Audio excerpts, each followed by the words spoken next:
Et bonjour à tous, aujourd'hui nous sommes le 5 novembre 2022, il est 9h40 et on va faire un petit point sur le marché des crypto-monnaies avec des crypto-monnaies qui partent to the moon, Dog, Mask, Phantom, Band, Matic, SLP, BNB, etc. etc.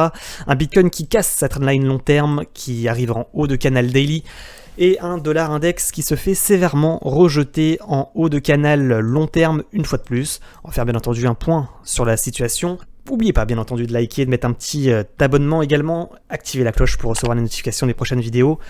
Et on débute directement par cette vue sur le Bitcoin qui effectivement a cassé sa trendline long terme, qui a clôturé sa journée, la journée d'hier au-dessus du niveau, qui a cassé son haut de range en vue daily, c'est-à-dire le niveau des 20 700 $, et qui effectivement vient buter à nouveau sur le haut de canal. C'était le niveau dont on avait parlé dans la vidéo d'hier, soit dit en passant. Donc effectivement, ça nous confirme aujourd'hui, une nouvelle fois, que ce haut de canal est à un niveau de résistance important. Également, on en avait parlé hier, un achat pouvait se tenter sur le rebond sur les moyennes mobiles exponentielles, et tant que le Bitcoin ne repasse pas sous ce ruban, et donc sous les 20 000 $, effectivement c'est plutôt bullish, c'est plutôt haussier, et on a un Bitcoin qui maintient toujours des plus bas et des plus hauts, de plus en plus hauts. On a fait un sondage. La reprise du bullrun va se confirmer, oui ou non? Je vous ai posé la question, vous avez été 1700 votants. 63% d'entre vous ont répondu non. 37% ont répondu oui. Qui gagnera le match?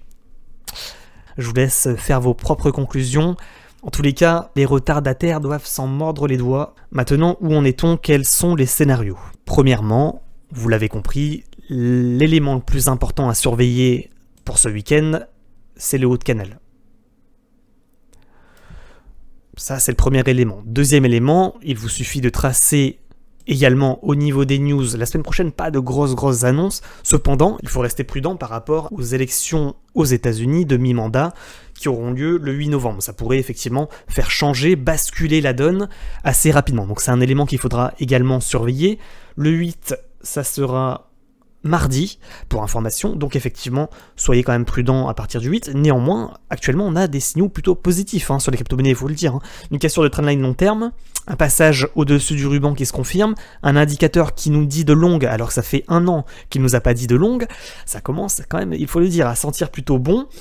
Tant qu'on repasse pas, je le répète, en dessous de ce ruban et en dessous des 20 000 $ sur le Bitcoin, pour moi, on est boule. Je le répète encore une fois aujourd'hui. Concernant ce canal, moi j'ai plusieurs éléments à vous donner. Effectivement, on en avait parlé dans les vidéos précédentes, pour ceux qui ont loupé les vidéos.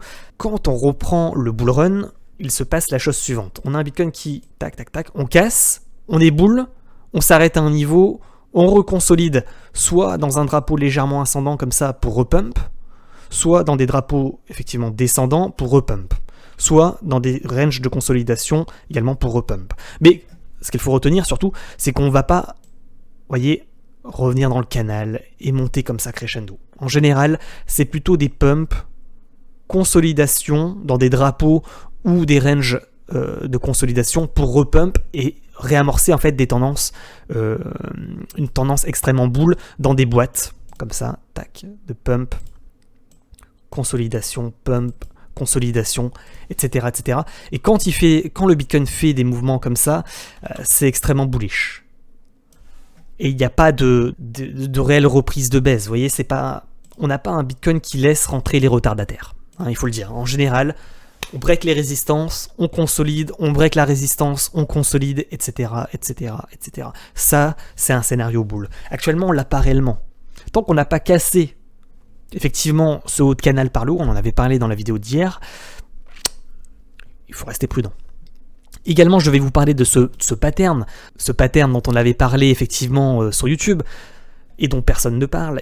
Il faut le rappeler également, parce que c'est également un pattern qui pourrait arriver dans les jours à venir, c'est-à-dire la chose suivante. On casse le canal, le Bitcoin casse son canal ascendant par le haut, fait un premier top, vient rechercher une résistance, par exemple cette résistance à 21 850 $, fait un deuxième top, mais n'arrive pas à s'envoler, fait donc un double ou un triple top, réintègre son canal et ça s'ébire.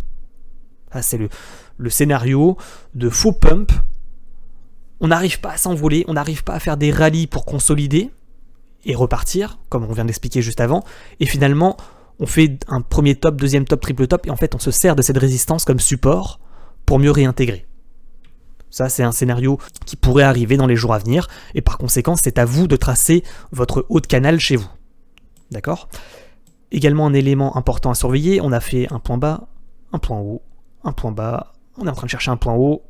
Si on se fait rejeter en haut de canal, objectif, vous le savez, la résistance qui maintenant devient support. Elle est située à peu près à 21 700, 21 800 $. Et finalement, ce serait une correction de la hausse pour revenir chercher la trendline ascendante pour mieux repartir.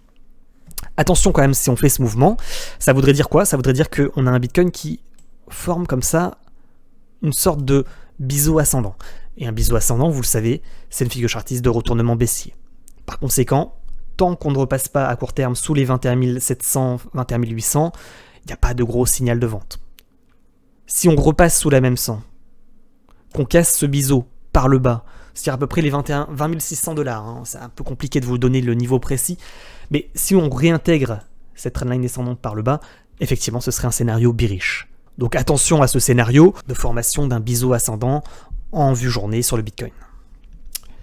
Maintenant, concernant le scénario bullish, effectivement, on arrive à breakout ce canal ascendant par le haut, c'est extrêmement bull et on va chercher les résistances d'après. Où se trouvent les résistances d'après ? Premier niveau, 21 850 $. Deuxième niveau, 22 400 $. Et troisième niveau, 24 000 $. 24 000 $, je le rappelle, c'est la bande haute de Bollinger en vue hebdomadaire. Vous voyez, on est là-dedans. Hein. Actuellement, si on devait résumer, on est là-dedans.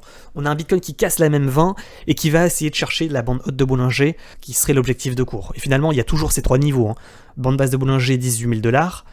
Bande centrale de Bollinger à 21 000 $. Et bande haute de Bollinger à peu près à 24 000 $. Pour le moment, vous voyez, tant qu'on n'a pas cassé les 24 000 $, on n'a pas validé cette sorte de double bottom que l'on a en vue hebdomadaire. Et par conséquent, on n'a pas validé cette structure, ce pattern de retournement aussi. Donc effectivement, 24 000 $, si on casse les 24 000 $, on pourra respirer beaucoup plus qu'actuellement. Là, on est toujours le cul entre deux chaises dans l'indécision, bien qu'effectivement, on est en train de casser les résistances, on est en train de repasser au-dessus de la même 20, c'est plutôt bullish tout ça. Néanmoins, il faut rester prudent avec effectivement ces élections de mi-mandat du 8 novembre, et également ce dollar index qui pour le moment n'a pas inversé également sa tendance en vue hebdomadaire, puisqu'il est toujours au-dessus de son ruban des moyennes mobiles exponentielles. Maintenant, sur le Bitcoin, plusieurs scénarios dont on doit parler. Il y a également un scénario qui peut arriver, c'est la chose suivante, on se fait rejeter en haut de canal, on retombe sur cette trendline descendante qui devient support, et on s'en sert comme support descendant. Ça, c'est pour aller chercher potentiellement le bas de canal et continuer la hausse ensuite, mais en tous les cas, c'est un scénario qui est possible de se servir, et qui est assez fréquent sur les marchés, c'est pour ça que je vous en parle, c'est de se servir de cette résistance descendante comme support ensuite.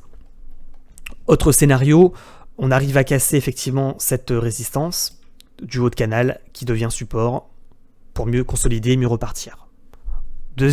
Troisième scénario, on s'en sert effectivement comme support, mais pour mieux réintégrer. Ça, c'est le scénario dont on a parlé tout à l'heure. Troisième scénario, on va rechercher le bas de range, on corrige, on va rechercher la trendline ascendante, et on forme comme ça un biseau ascendant, mais peut-être pour mieux le casser par le haut, c'est également une possibilité. Et du coup, ça nous ferait rechercher ce milieu de canal, et on resterait finalement dans le canal ascendant.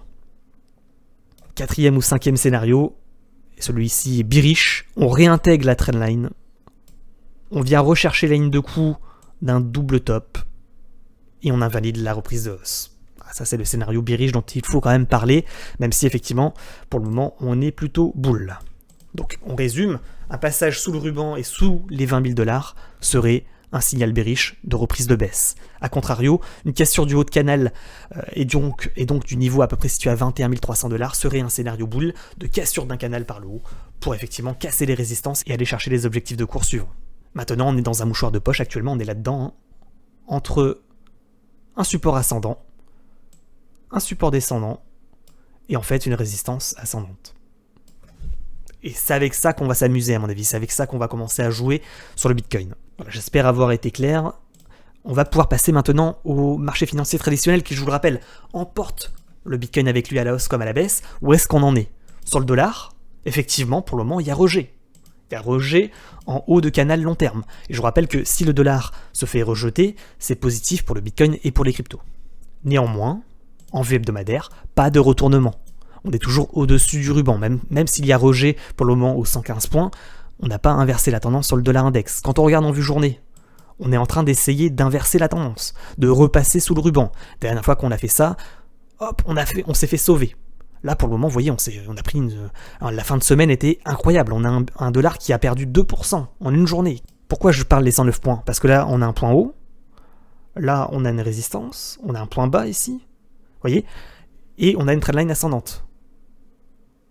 Et donc, par conséquent, tant qu'on ne repasse pas sous 109 points, pas de reprise de baisse sur le dollar index. Là, on est actuellement, effectivement, on se fait rejeter. On forme peut-être un canal légèrement descendant. Il y a toutes les chances, quand même, il faut le dire, qu'on ne casse pas un canal ascendant long terme par le haut. Ça n'est pas arrivé depuis 14 ans. Ça serait incroyable si ça devait arriver et si on devait casser les 115 points. Mais soyons quand même prudents. Hein. Et il y a toutes les chances quand même que, suite à un rejet en haut de canal, à un moment, à force de faire un premier top, deuxième top, triple top, on inverse la tendance et on repart à la baisse, et par conséquent, sur le Bitcoin et sur les cryptos, on repart à la hausse. Hein. Mais je reste prudent. Sur le S&P 500, le Nasdaq, pas de retournement en vue journée. On est toujours sous les rubans.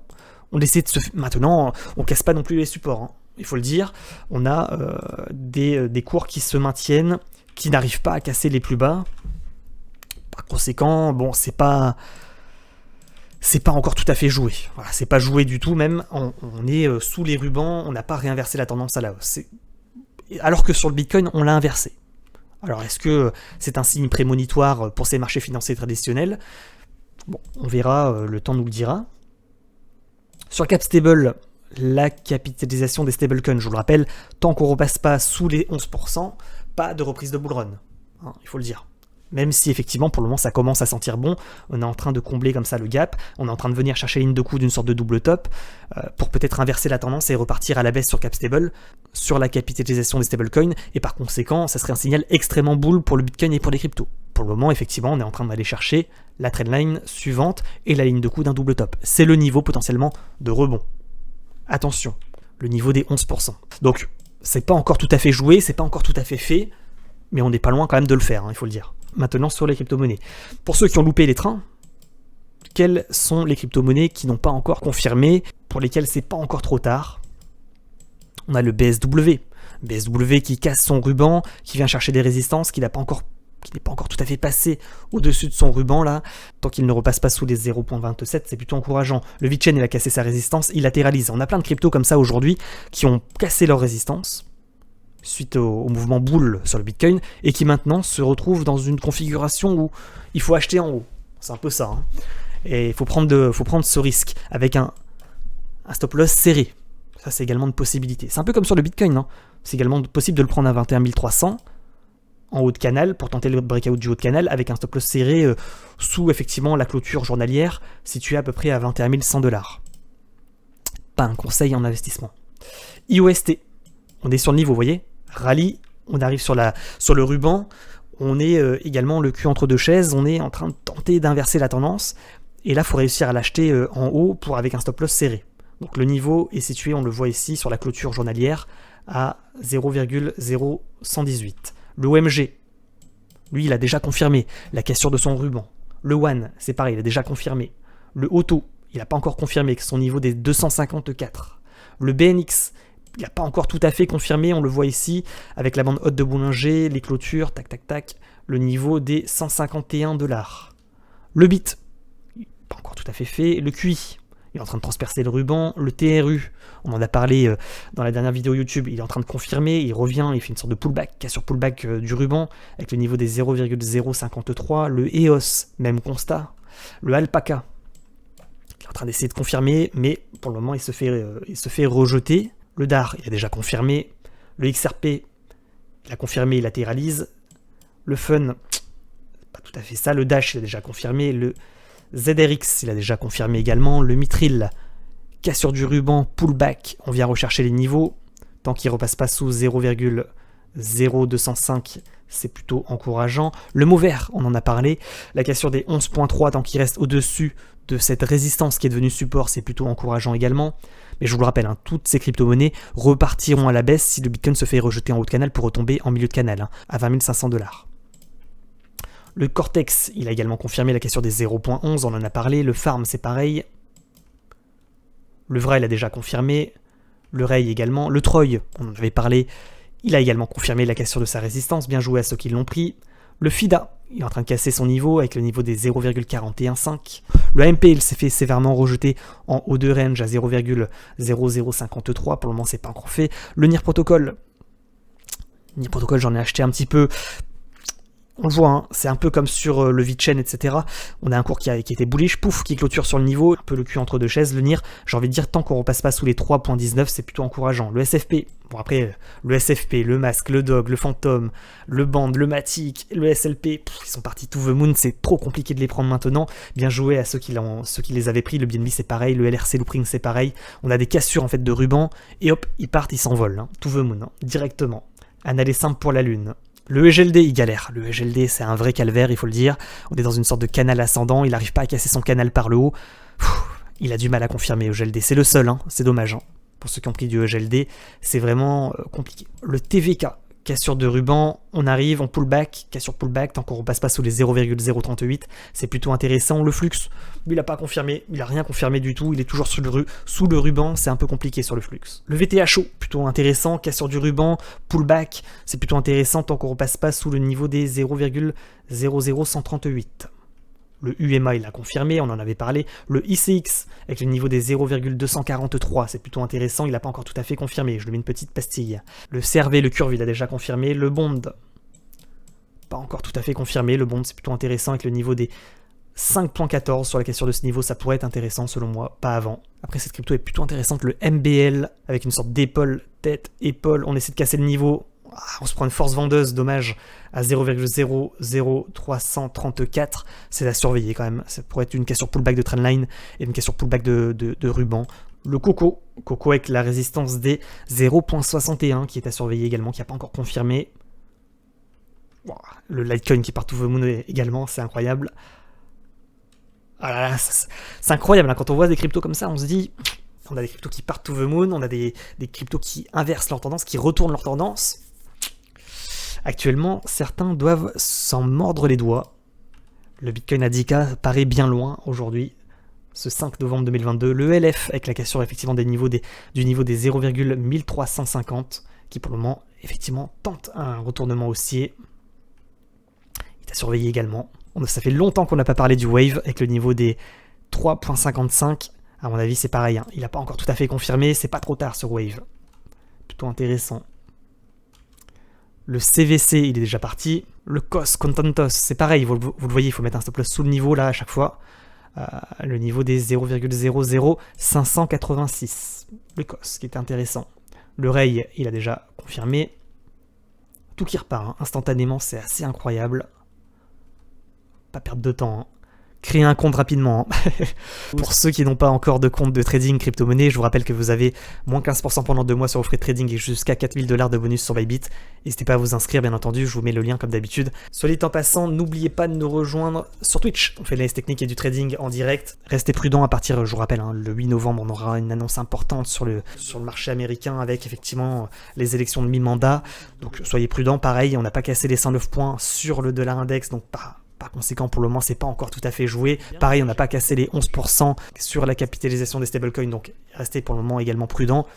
En attendant, bon week-end. N'oubliez pas de liker la vidéo, de vous abonner. Et je vous dis à très bientôt sur YouTube. Ciao, ciao!